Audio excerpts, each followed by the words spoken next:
right. So welcome to the next episode of podcast. I'm super excited today.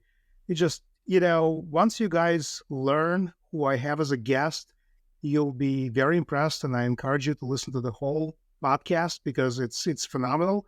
We're lucky to have Amanda Molina, who is a great expert in AI ethics, anything related to education of AI, where AI is, the market space for AI. But before we start our discussion, I wanted to first read through a super impressive resume. When I read through this resume, I said, wow, I want to talk about every aspect of that resume. Microsoft, White House, the House of Representatives, U.S. Air Force Reserves. So let me just get started, and then we'll go one by one. So Amanda Molina is a DC-based attorney specializing in artificial intelligence, data privacy, and cybersecurity at Microsoft Corporation, right? So this is, again, on the edge or breakthrough of new technologies. Amanda sees everything that's going on with Microsoft. So that's phenomenal seat to be at when you look at the AI. In addition to her full-time career, she serves as the captain for Judge Advocate Council in the United States Air Force Reserve Corps, where she trains service members on AI, among other duties. Prior to joining Microsoft, she served for several years in the Office of Legislative Counsel at the United States House of Representatives, where her portfolio covered a wide range of legal policy topics. I'm sure AI came up quite a bit. She currently serves as Distinguished Member of the American Society of AI and is a board member for United Nations Association of National Captain Area and Advanced Algorithm. She was recently accepted into Executive Diploma Program for AI in Business at Oxford. That's my wish list. At some point, I'll probably apply there as well. Her experience includes internship in multiple government organizations, including the White House, Department of State, the U.S. Agency for International Development, and, of course, as an AI guest lecturer at Georgetown Continual Educational School and AI ethics writer. Amanda regularly advocates for responsible use of AI to leaders in public and private sectors, like audience that I have on my podcast, which is mostly banking and finance industry professionals. Amanda, welcome to the podcast. Thanks, Alex. I really appreciate the invitation, and I'm excited to speak with you today. Absolutely. So, first of all, like I said, it's a really impressive resume of achievements. And for the full disclosure, we met at the AI Imagine conference at Cornell University, where Amanda was a speaker on ethical AI. She was super impressive, certainly caught my attention. And, I wanted to invite her to my podcast. We corresponded a bunch of emails, and finally I got her on. So I'm very, very thankful. And there's so many topics I wanted to cover on this episode with Amanda. So let's start with the AI impact of employment, right? So, let's touch on folks are afraid of AI that don't understand AI. Folks, first and foremost, afraid for their jobs. So how do you think about AI replacing jobs, and what jobs will it replace, and how does it impact the human skills? Yeah, absolutely.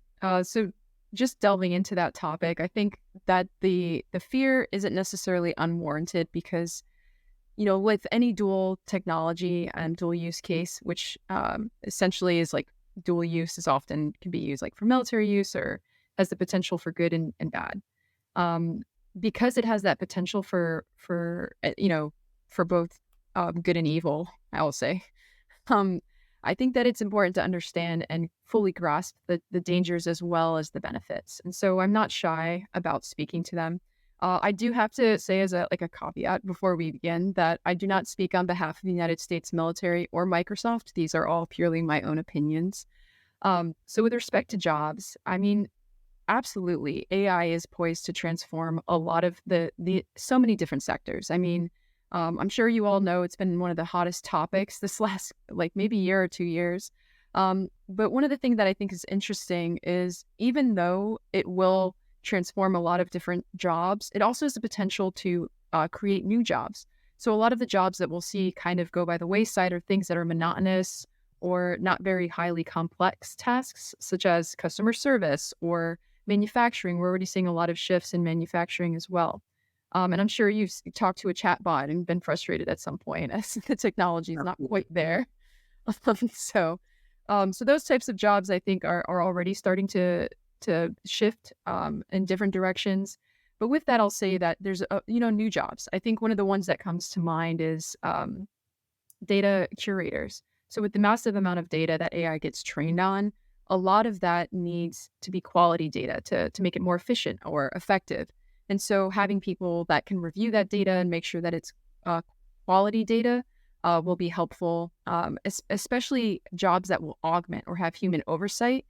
So there'll be a lot of new jobs, the potential for curation specialists, for example, in how that data is being used, or just a few that I can think about. So while yes, there will be shifts in certain sectors, especially, it doesn't necessarily mean that there's not going to be new jobs that are created. I think it's just important to have a mindset of innovation as well, and just know that um, even though it's frustrating to have to upskill or change skills, that the potential is really great. Yeah, and I agree with that. In fact, quick story in my businesses that I'm CEO of, folks are afraid of AI. They're accustomed to do their work. A lot of their work used to be stare and compare of documents and extracting the data from those documents to make some sort of accurate decisions by a human. And I think the worry was that with AI, all these jobs will go away.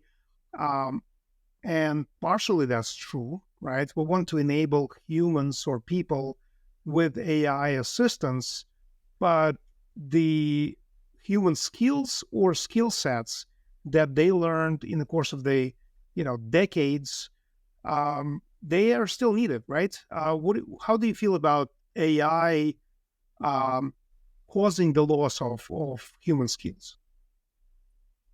I think that's such a nuanced question, and it can be really complex. And the reason I say that is because what we consider human skills in the United States might be different from what's considered human skills or in the workplace in other countries or in other spaces, especially with developing versus developed communities. So, with that being said, I just want to say I typically have a more U.S. centric because we're here in the United States, and a lot of these big tech companies are U.S. focused companies or U.S. companies. So with human skills, I think that it pairs really well with kind of what I already mentioned in the sense that a lot of those like kind of administrative tasks. I can give an example of lawyers because I am fluent, but a lot of you, I'm sure you've seen a lot of automation in contracting in your current role, Alex, starting to shift. And lawyers do a lot of transactional work, but we can kind of start thinking a little bit more on like highly complex tasks. Often it's said that AI is a second brain. And that's definitely the way I see it. I use it to kind of, I'm like stuck, when you're writing something and I'm like, what's another way I can say this word? Or what are examples or writers that might be good to research in this space? So if you see it as a second brain and that it's kind of augmenting um, uh, that human work that you're already doing or enhancing the work that you're doing, those monotonous tasks, I think, will just shift in the direction of human skills, focusing more on things that are creative and more complex rather than a lot of those mundane tasks. Yeah, completely agree. And I always say that people who don't use AI will be replaced by the ones who does or who do use AI. So, with that sense, what recommendations would you give to my listeners that are afraid of losing their job to AI? My recommendation would be not to see it as the enemy. I mean, AI is not going anywhere. It's already very much integrated into many aspects of our lives. Whether it's, putting on Netflix and seeing it curate different, I know we'll get into that later today about privacy questions, but whether in, just the day-to-day taskings, but as far as work's concerned, being open to, like I mentioned, being open to those new skills, being open to see how, you can utilize AI to even train you. With AI, especially in the education space, there's so much free sources that will upskill you or provide new skills for free. And especially with policy, there's a lot of shifts towards trying to upskill the workforce as well and provide those skills. So if you're in one of those industries, I would even reach out to a Congress member and say, like, there needs to be more policy on providing grants so that I can, move in this space because I'm a truck driver and I see more autonomous vehicles on the roads, or I'm, in an administrative task that seems to be getting changed out in customer service for more autonomous systems. Yeah, but I completely agree. Just to piggyback to what you said, in my world, we deal with paper, right? And analyzing all the documents, probably in your world as well, with all the filings and pleadings and answers and things like that. And you really need some assistance from AI to either help you to create the pleadings and for people that are looking for the job, I think one of the things that will certainly open up as an opportunity is AI trainer, right? To make sure that as you build assistance for attorneys or doctors or banking and finance professionals, you really need to educate AI to feed the documents, to tell the AI bots, hey, this is wrong or this is right. So it's just like teaching 5-year-old what things they need to learn and what things are good or bad, right? And don't do those things again or do those things more, right? So these type of jobs, like you said, obviously the grants for education and the jobs that will help educate AI and oversee AI, right? Yeah. That's okay, perfect. That's exactly, we're in agreement there. But since you mentioned privacy, um, obviously with the rapidly evolving technology, there's tons of risks, right? We're in a hype cycle, and as I mentioned before, folks are still afraid of AI because of bias, discrimination, privacy, security concerns related to consumer information. Those are some of the bigger risks that I notice in implementation of AI solutions such as Gen AI, right? So what are your thoughts about the impact of AI on privacy and bias? Oh my gosh, I don't know where to begin. This is something that lives rent free in my mind all the time. So, um, there are so many implications. And I think you already hit a lot of it on the head. I mean, um, as I mentioned, there's this massive amount of data that gets collected from different companies. And so, with the massive amount of data, sometimes they're collecting things we're not even aware of. Sometimes it can be sensitive data. Sometimes it's data based on our locations or our children. And so, with all of these different questions, there's big questions in the space in terms of privacy implications. So it's who's accessing the data, how secure is the data, how is it being used. So with that, one of the bigger things that I think, as far as privacy concerns, where we're starting to see a little bit more, especially as we get closer in the United States towards elections, is how is it influencing our decisions as well? What loans you're applying for, or not just where you want to shop, but who you might want to vote for. And all of the different information that's bombarding us at all times with all the different connected devices and screens that we're in front of. So with that, we're seeing a lot of shifts in the legal landscape in terms of privacy, in terms of AI. So in some, I'll just say, because I can go really in depth if you want, but Sure. there's the AI Act, which is more of the comprehensive acts that is affecting a lot of the privacy aspects in Europe. But in general, a lot of what we're seeing in the just privacy and this tandem kind of is a lot of prohibited certain behaviors with what we're not what we don't want to see. And like I mentioned, children, so exploited or vulnerable populations, using it for policing practices, or how it's collecting your biometric data, like your fingerprints, your facial recognition software. So a lot of those types of questions are being addressed in different spaces. So whether it's industry standards, I know in the fintech industry, you're one of the most highly regulated industries in general. So I know that I actually used to work for a company called FIS Global, which is a very well-known fintech company. And I was there when GDPR first broke. And even being in those spaces where we're negotiating the contract language, like who is responsible for the protection and how does that work right at the cusp of the shifts in the legal landscape, was really exciting to kind of to address those issues right, right in the beginning of it. So those, industry standards were already still like, coming about, but now that privacy has been kind of more established, we're seeing AI kind of work in tandem with those privacy laws. Do you see anything that U.S. is? You mentioned that there's a AI Act in Europe. Anything that you see on the legislative side in U.S.? Yes, actually. It's similar to the way we did the data privacy. We don't have a comprehensive data privacy act equivalent to one in Europe. So the one in Europe is the GDPR, which is the General Data Protection Regulation. We have piecemeal sort of state, like the CCPA is the California Privacy Act. We have different state regulation. The most well-known one that I think has recently passed is Colorado's AI Act. But it addresses different things, not just in terms of scope and penalties, but even what it considers prohibited practice or high risk practices are a little bit different from what the AI Act is in Europe. Understood. So it's more on the state level than the federal level at the moment. From where I sit, I noticed that last year there was a Biden administration executive order to nominate the chief AI officer in every government branch. All the branches scrambled and nominated somebody that is supposed to do something in AI. There was a lot of hype, and sort of what I feel is things died down a bit. And in fact, from what I hear right now in the market,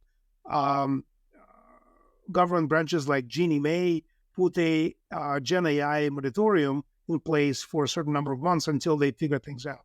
So is that related to privacy, or how do you bridge the gap between this initial jump of government, U.S. government into AI space, trying to figure out what to do there, and then saying, "Oh, hold on, we're not ready yet," right? Do you see the same, or you sort of see that a lot of states are doing their own litigation, and then at some point, I expect at federal level, you'll see some movement on AI?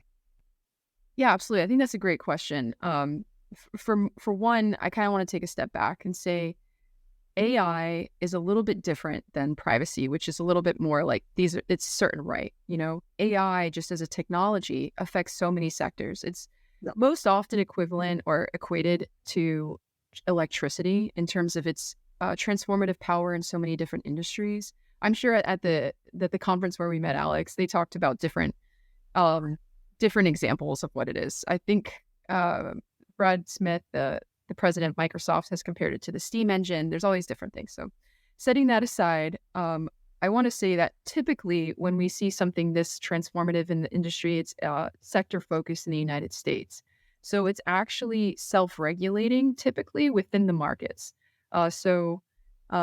The markets will start to set industry standards. And that's sort of what we're seeing a little bit in the United States, especially with our typical approach, which is more sectoral in how we govern and less proactive in terms of how our federal level reacts.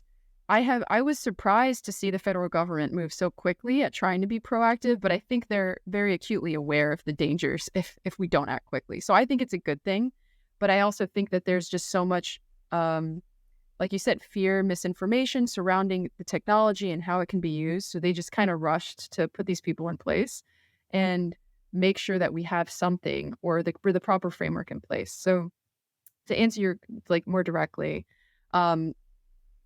with a lot of the leaders in AI, like the big tech companies, for example, they are voluntarily entering into pacts and willing to be governed but essentially self-governing themselves to start to set the standards. So it's actually big tech companies that are mostly setting the standards on the ethical frameworks, responsible use of artificial intelligence that addresses a lot of these implications in privacy and our AI concerns. So we're seeing them kind of take the lead. There's actually an AI pact that Microsoft's entering into a lot of the big tech companies to kind of get ahead of what they're doing in Europe, but I think we're also seeing that here in the United States is just us setting the standards and then the government kind of working together with the private sector hand in hand. And I think it's a good thing that we're being as proactive as we can.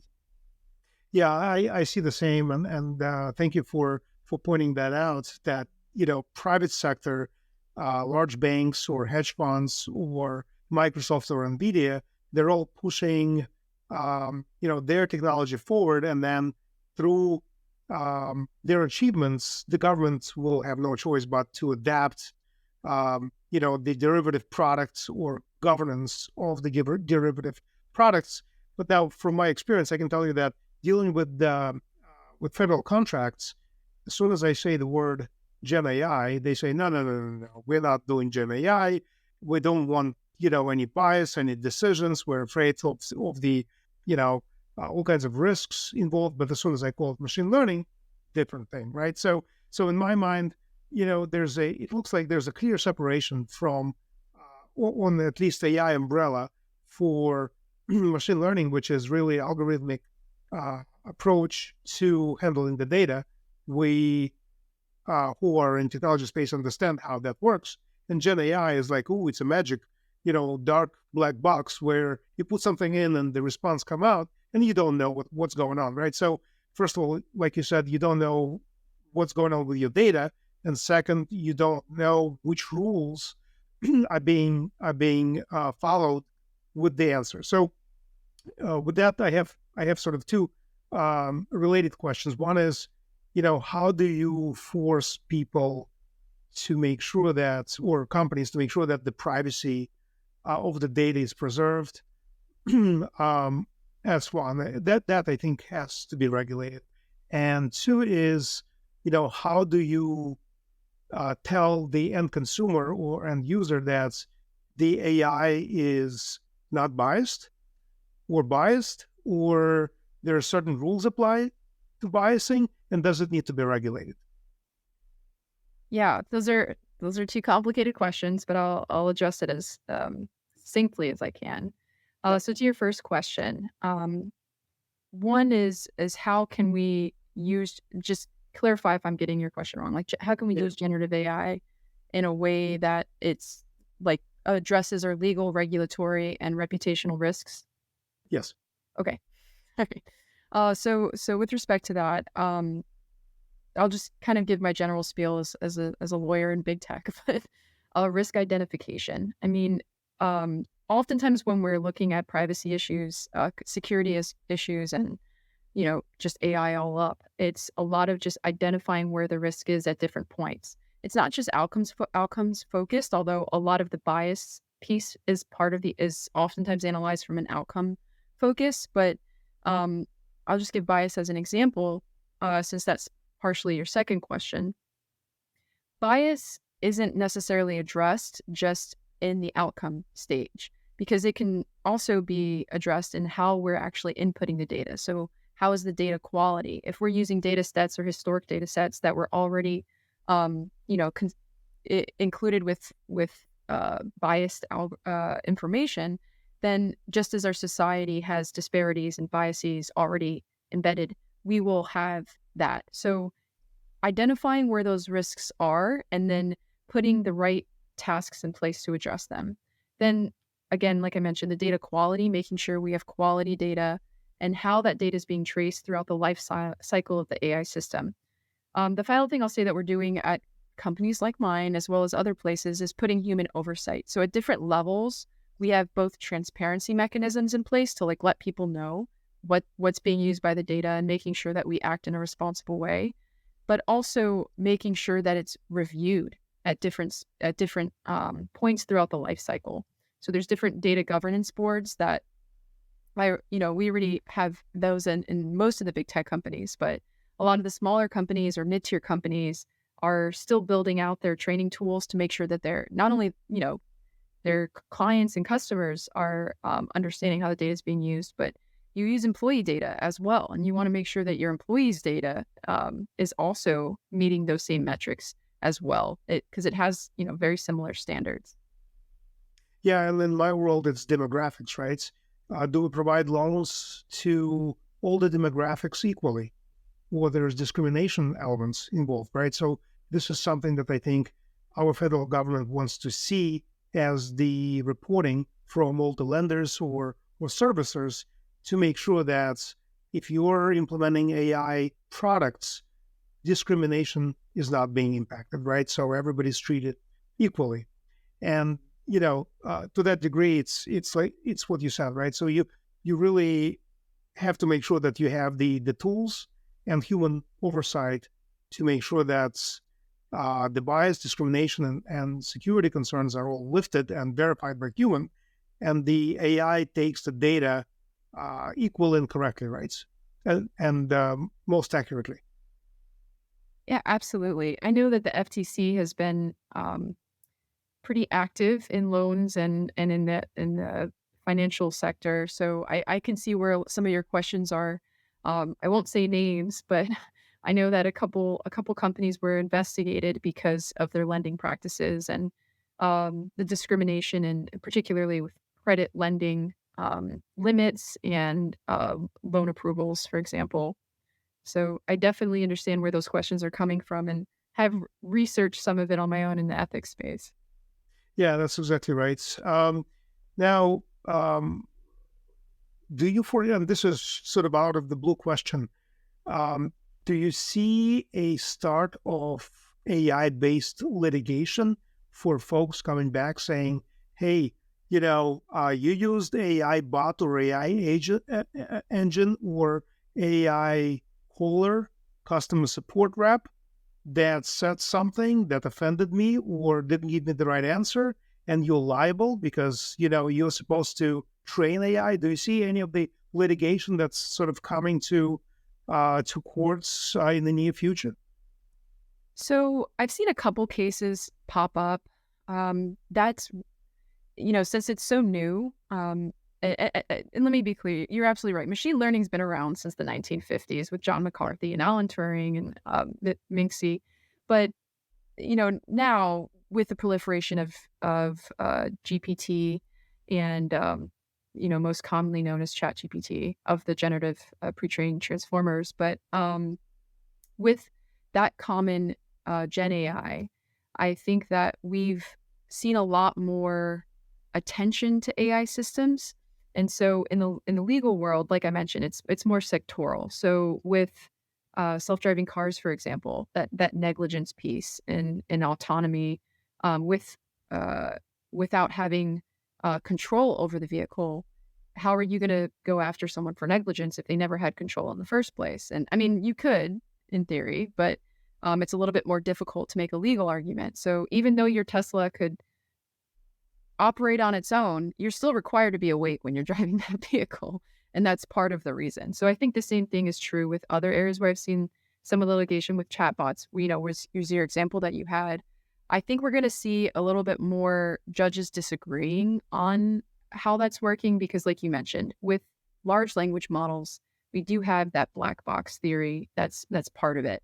And so we don't necessarily know how it's coming, but we want to make sure that we, like I mentioned, address the outcomes.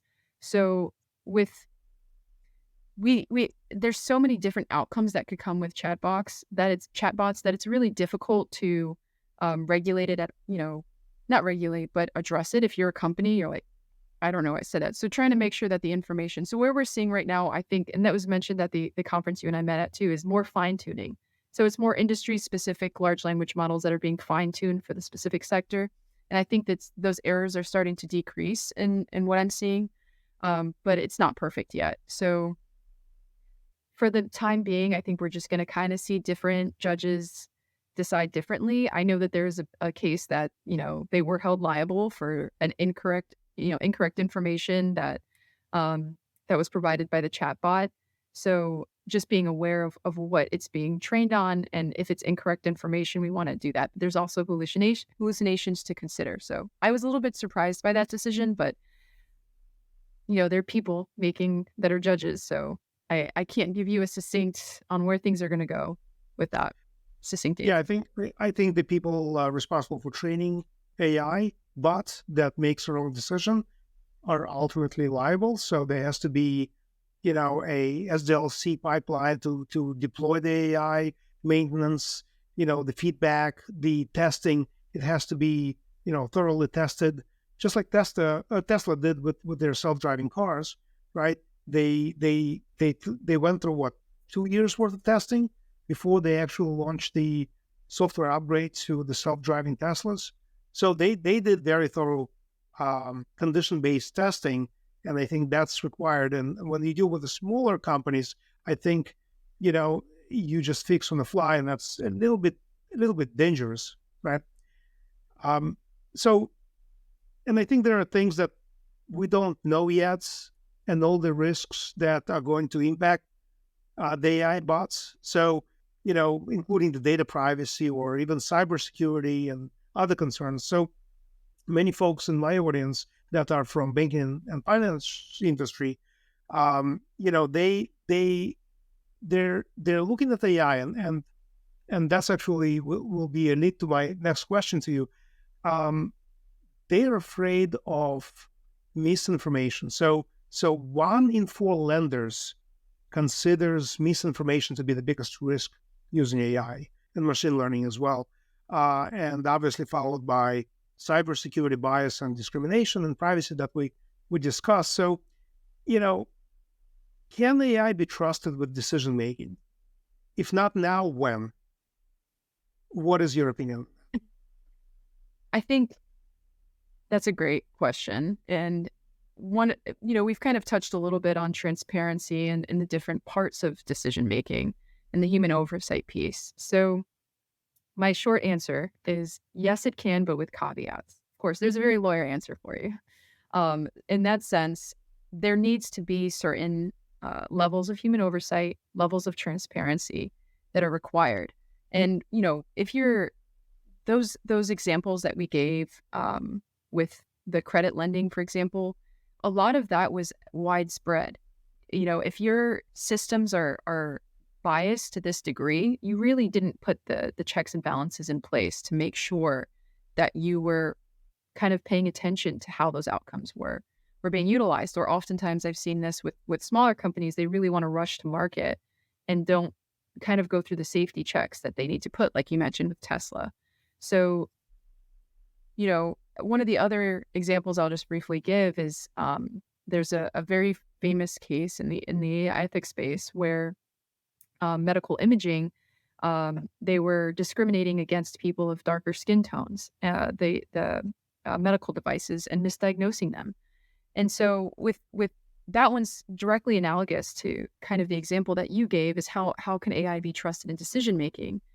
If you're a doctor, you'd likely start to see a pattern of misdiagnosis. You're trained in that space. So we can't just rely on it entirely. And I'd love, if you would like to talk about the military, there's a whole other space about lethal autonomous weapon systems and human oversight in the loop with respect to that. But I'll focus a little bit more on the commercial side here. And in that sense, making sure that we have someone in place that's paying attention to it. Not only we had talked about a little bit on the jobs, but also with that, being misdiagnosed with cancer, or that affected a lot of people, and especially people that are more vulnerable or vulnerable groups, and it's biased towards them. I think that these companies should be aware of those and try to put steps in place.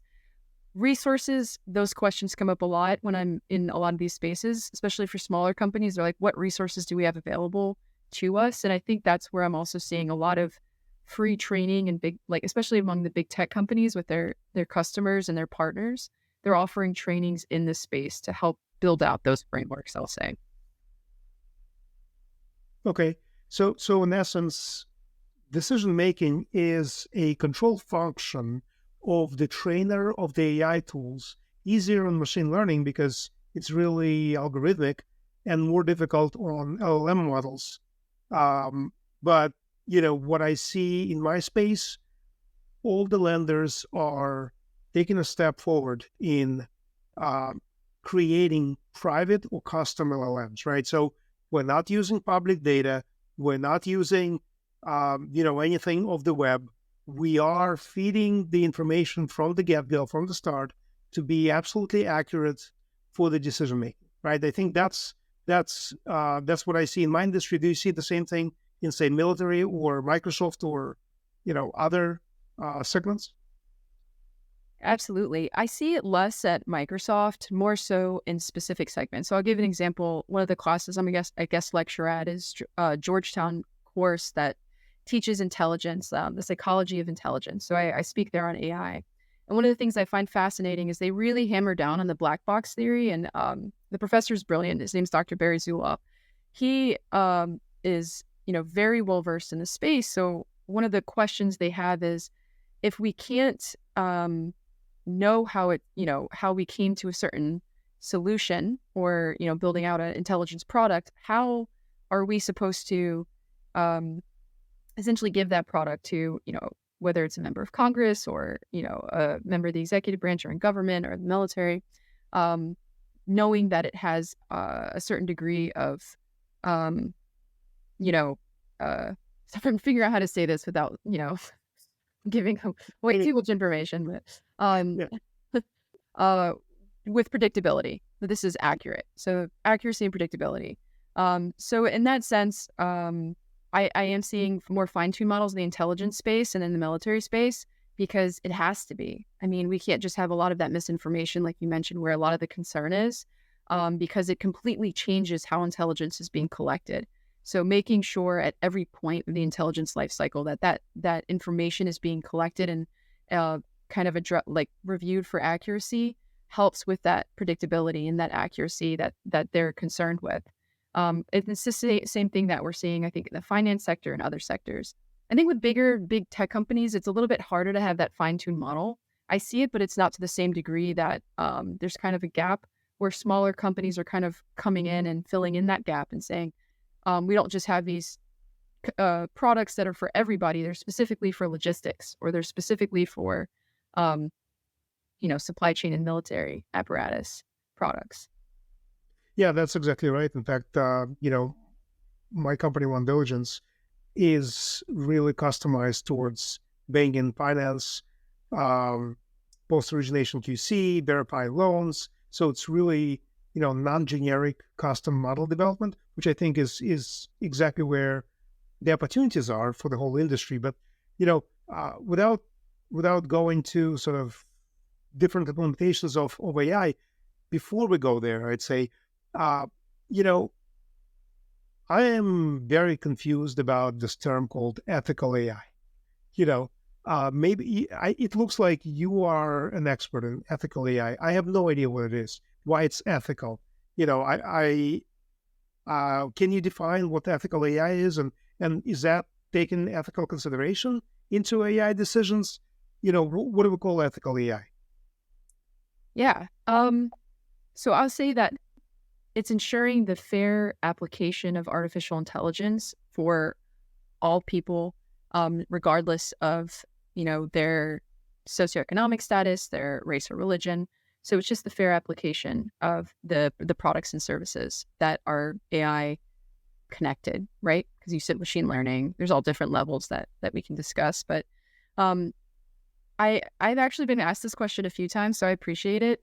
In terms of how does ethical AI play a role in my business? Because um, a lot of people are concerned, and when I say people, with it affecting the bottom line. If we have the, you know, we're trying to train for bias, affect, like you mentioned, the privacy concerns. It's costly. It's so costly to make sure that we have all these tools in place. But when I say ethics, I'm thinking in those same terms. But for businesses, I think of legal, reputational, and regulatory risk.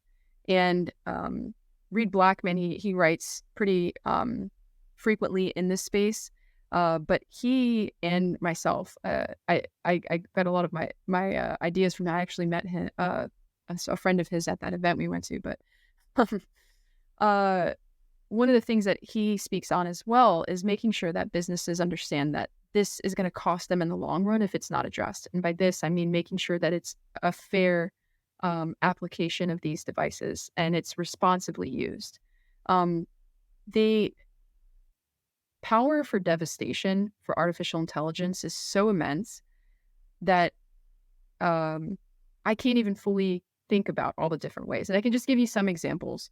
Cryptology, for example, or the ability to break passwords is a fear with quantum computing, which is, kind of tied into AI, but we're not necessarily there yet, but we're getting there. Um, when these large language models were first kind of released, I saw a couple of people, especially in the military space, worrying about people looking up weapons, how to build bombs, how in ways without the guardrails. They're, in the hands of terrorists. These types of tools can really not just be used to help them build out their operations, but also point them to the right people to do so and give information about us and how we as citizens in whatever country we're in can be manipulated in certain ways. So without proper guardrails in place, not just from the bias perspective that we talked about, but also from the security surveillance perspective, these tools can be used in a very dangerous way. And so when you're thinking about ethics, we're thinking about all those things, the autonomy piece that we discussed, the control side, the accountability, making sure that you know what we're doing with your data and why we're doing it. So that all of that plays a role in ethics and kind of like the way I think about ethics holistically. Even energy, which recently there was a White House meeting with a bunch of government leaders, including the NVIDIA CEO, where he said we're right at the cusp of a new industrial revolution. And so with that will come a large pool on our energy to build out these data centers for a lot of this technology. So that, I do believe that's part of the ethics. I think that that's less a conversation at the moment. But those other pieces, like I said, they constantly live rent free in my mind about all the different ways that people can use AI for bad. Yeah. So from one side, this is what you're saying is scary. So from one side, the ethical AI should be an open AI for anybody to do anything, but you don't want the terrorists to build bombs. And the other side is you really want to control ethical AI, right, to a degree where you don't want to give any means of or horsepower to terrorists to even attempt to search for it. So how do you sort of weigh the pros and cons of allowing anybody to do anything pretty much with AI, and how do you control the sort of the bad players or bad actors in the world not to use ethical AI or AI for sort of bad things that they're planning to do? Absolutely. So I'll give two examples, one in the financial space. With those data packets that I was talking about, or profiles that can be built on you, especially credit card information on what you're buying and where you're buying, those are huge tools for scam artists. So it's not just terrorists. I mean, I'm thinking about that because of my military side, but there are people who are just trying to take advantage of you as well. They know, also maybe your location data. If you're leaving your house, or people who constantly put where they're located at all times. If someone's trying to, break into your property or do something insidious, a lot of that information is publicly available, or they make it publicly available. So that's one piece to it. So in the financial sector, it's often on the financial industry to actually make sure that they're protecting people from these fraudulent scammers. So that's one piece that I want to say, that it's not just terrorists. We also want to think about how it can be used in insidious ways in that way. The other piece is a rather sad but well-known case, which was a child pornography case where a student in New York took a picture of a fellow student and then turned her into a pornographic image. Not only are there psychological implications with that, but there were also criminal questions on whether or not this young person, child, would be tried in for child pornography based on these tools that seem so easily available to them, and to these vulnerable groups that may not necessarily think that they're doing something wrong, or how wrong it is, because of that kind of disconnect with the digital systems. So with that being said, how can we protect? One, it's this public-private partnership, and that's one of the things I love about kind of moving between both spaces is, as an industry, we need to make sure that we're aware and trained in how AI can be used, because the fraudsters, for example, they can only do so much as you're not aware of what they're doing. They kind of jump in where there's gaps in regulation, or jump in where there's gaps in understanding of the systems themselves, and they're very savvy. You know, I've had a few scammers where I'm like, man, you are good. I could have sworn you were my grandma. No, just kidding. But um, but setting that aside, it's just making sure that we're actually learning about these systems. Like, you know, even listening to your podcast, I would, you know, I implore others to continue listening to your podcast because it provides information on all the different ways it can be used. So it's one, as an individual, learning about it, using it yourself. I mean, there's all these different Claude and ChatGPT and Copilot, all these different systems, not just large language models and the different GPT systems, but also, you know, like you said, there's different tools that are out there, and just experimenting with how it can augment and benefit you and help on the good side. I mean, even though it has this great power for evil, it has a great power for good, just as immense. So just being aware, and then also the regulatory piece. So not only self-governance, but working to ensure that we're working hand in hand with the government to put forward these policies and letting them know where we see those gaps. Because if our regulators aren't aware of kind of what's happening, or if it's stopped within your company, you're like, we noticed this and we stopped it, but we realize that there's no laws protecting our, you know, customers from this. So just being aware and also communicative with the regulators. Yeah, and you know, just to continue on that thought, with your role as the counsel for Microsoft and participating as an advisor to American Society of AI, you know, do you see sort of more movement from the private or public angle related to litigation? Yeah. In the AI Society, I'm a distinguished member, just clarifying. um, so as far as litigation's concerned, I see more of a movement towards the private sector being like dealing with the litigation than really the public sector. I know, like I mentioned, in the intelligence space, there was some fear that if you provided the wrong information or misinformation and it, you know, contributed to something, you know, bad happening, that they could be liable. And there is certain liability attached to analysts and what they do in that space. But where I think the most kind of magnifying glass from the government and from the judicial system is the private sector right now. And it's in many different facets because AI touches so many industries. It's all, you know, it's the FTC, it's the European Union, it's all these different entities kind of paying attention to what we're doing and how we're doing it. Yeah, makes sense. So it almost feels like for folks that are developing AI, not only you have to have, you know, SOC 1 certification, SOC 2 certification, you know, the SDLC guidelines. It seems like the next level would be you have to have ethical AI certification, which is guided by one of the government entities to make sure that the data is private, there's no risk, and you can deploy, and the end consumer can rely on that tool, that software, with respect of the privacy as well, right, and the outcome. So it seems like that would be the logical step in evolution of legislation, and especially with you know, things like AI phone bots and the home assistants that, you know, Elon Musk is developing. And you know, I don't know if you saw the humanoid robot conference videos from China. They built a whole city with humanoid robots, anywhere from folks that are answering questions to helping in the airports to, you know, cooking and other things. Oh, I didn't see that part.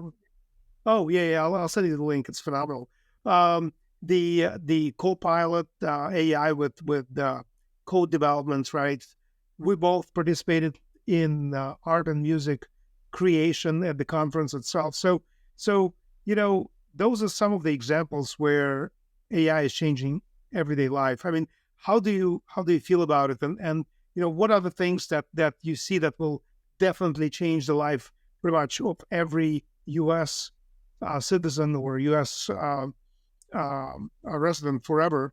And you know, do you see a difference? It's a loaded question. Do you see a difference between the U.S. and other developing countries with respect to how AI will impact their society or their countries?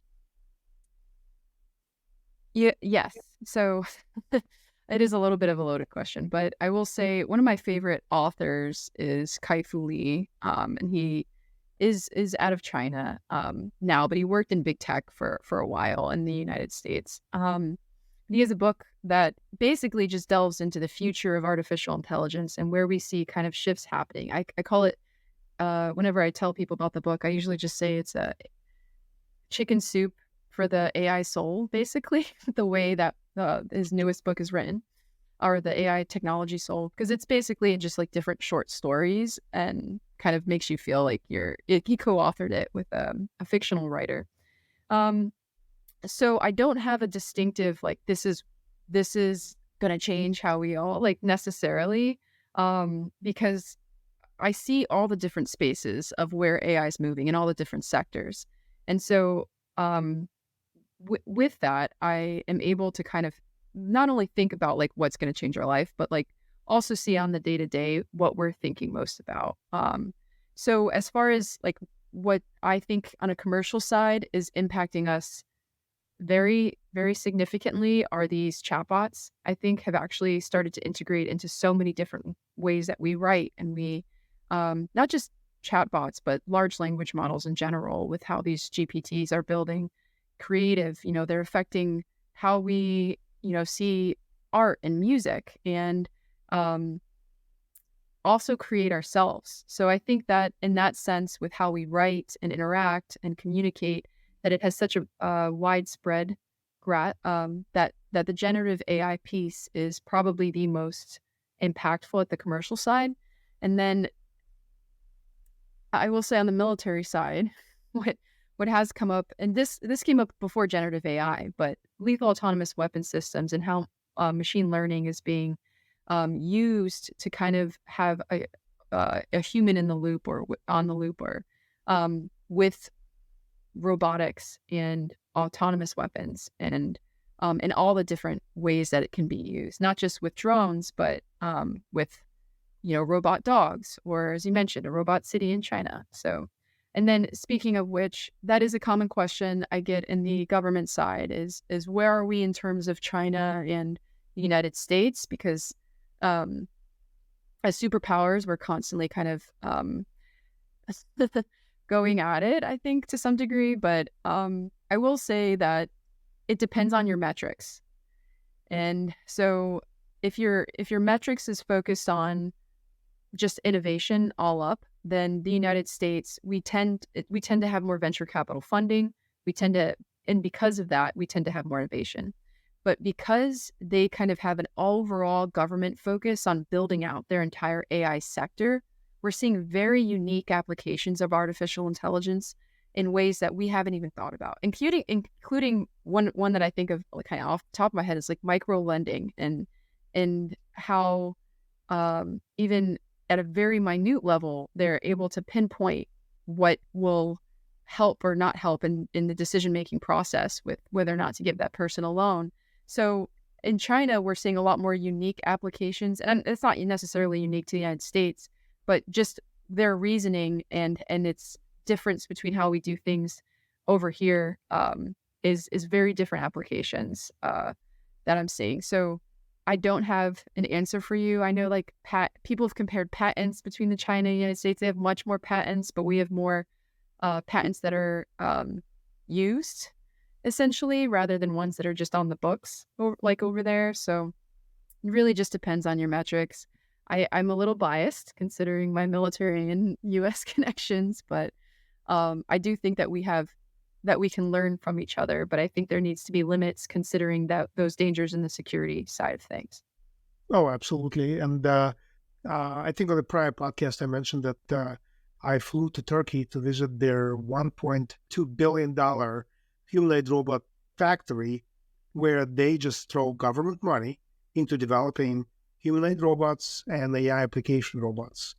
And it's a government support, same as China, right? They decided to go to the crypto. They throw, tens of billions of dollars to develop the crypto mining. The whole city was designed to do crypto mining, right? Then they said, well, stop with that. Let's throw money into building AI cities and AI applications. And the amount of resources that they allocates to do something by far exceeds what US does in my mind, right? Because it's more, like you said, venture capitalists, application that makes money, and really, everything's based on what are we building. In China, it's more government controlled, and they throw money where they think there's something, and then they figure things out, right? So it's a slightly different application, and I'm biased as well. I think that from the perspective of grants and AI application, I think U.S. government should really allocate some grants or some capital to go and build something, right? Maybe it's a part of the military budget. I don't know, but I'm very intrigued to find out if say AI technology is now used in the war against Russia and Ukraine, right? You hear about the drones. Are they AI based drones, or they're just the point A to point B drones, right? So it's military implications are really fascinating, and it's the next evolution of sort of a warfare that we're currently looking at. So it's pretty intriguing, and it's again, um, funding is through U.S. military, but I would love to see U.S. government come up with the funding for sort of an applications that will be developed um, for private sector. Absolutely. I yeah, I think there maybe we should have a second podcast on the war in Russia. I think there's a whole other question about the use of AI systems and satellite systems as well. I know that there a lot of big tech companies are not just working on quantum, but also focusing on building out divisions that are working hand in hand with the military on items like you had mentioned with the war in Ukraine. So definitely, I know that we're running out of time here, so I agree with you on that one. Yeah, and let's just final topic again. I know we're running out of time, and I know your time is super valuable. What do you see the future of AI? So let's touch on that one last topic on what do you see next year and 5 years and 10 years? How do you see the AI in our lives? Absolutely. So I kind of I break it down in exactly what you mentioned, like next year, 5 years, 10 years. So first, we're seeing a huge just proliferation of the use of AI in healthcare, especially after COVID. So we're seeing a lot more just integration of AI into healthcare technology. I don't know if you've seen a couple of those videos where they're doing surgery from far away. I think I don't know if they were using AI systems to kind of be part of that, but I wouldn't be surprised if they were with those robotic systems and diagnostic and care. So in the next year, I think we're going to continue seeing a lot more in healthcare, in the financial sector, with in terms of not just helping build out security metrics, but also ensuring that we have that privacy piece in place and putting kind of a line on where we're going to allow that data to be used or not used, whether it's helpful or not helpful. I do think that there's going to be a little bit more movement on that side of things.